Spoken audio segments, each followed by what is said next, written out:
tingginya angka positif yang ada di Pasaraya Kota Padang, ini juga menunjukkan keseriusan kita dalam melakukan tracking dan kemudian melakukan swab, ya. Dan sampai sekarang ini Pasaraya Padang itu sudah kita swab itu sebanyak 3.000 orang lebih yang sudah kita swab. Dan kemudian data yang ada di pedagang pasar tadi itu ya 113 Juli yang lalu, tanggal 6 Juli yang lalu. Dan kemudian juga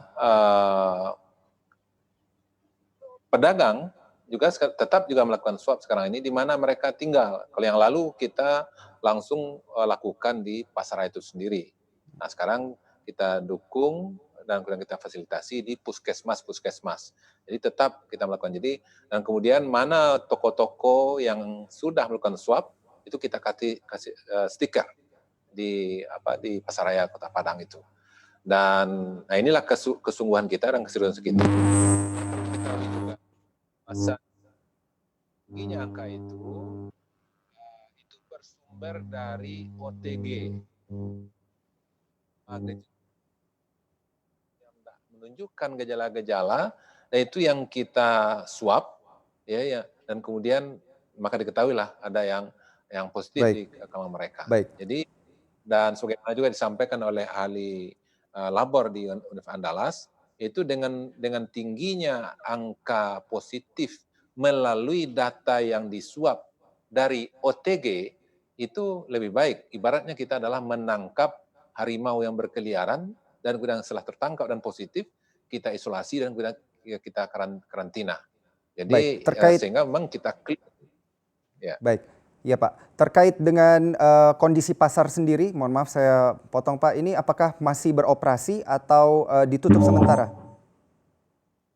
Kalau sekarang ini Pasaraya sudah beraktivitas, karena memang dengan maksimalnya swab yang kita lakukan, sehingga toko-toko dan pemilik toko dan para pedagang, para petugas-petugas di pasar, maka makin ada kepastian, kejelasan, sehingga itu makanya kita berikan stiker kepada toko-toko yang pemiliknya dan kemudian juga pedagangnya yang sudah melakukan swab. Dan sehingga dengan itu ada kepastian bagi konsumen dan juga kepada orang yang bertransaksi di pasar. Baik, menurut laporan yang Anda dapatkan, apakah penyebarannya ini dari pedagang ke pedagang atau dari pedagang ke pembeli? Karena tentunya kita melihat jumlah penyebarannya ini juga dikatakan tidak begitu besar, Pak. Jadi memang ya itu makanya kita sebut dengan klaster Pasaraya, karena memang penyebarannya itu adalah di antara pedagang dengan pedagang, pedagang dengan keluarga, dan kemudian juga pedagang dengan pembeli. Jadi itu makanya disebut dengan klaster Pasaraya, karena memang orang yang berkaitan dengan pasar dan kemudian juga awalnya itu juga adalah di pasar gitu. Nah sehingga ini dan alhamdulillah sekarang ini di Pasaraya ini sudah terjadi penurunan, angka positifnya juga sudah menurun, dan kemudian juga di Kota Padang secara keseluruhan juga angka yang meninggal pun juga makin menurun, dan kemudian angka yang sehat makin tinggi. Dan kesehatan angka kesehatan di Kota Padang itu sudah lebih 80%.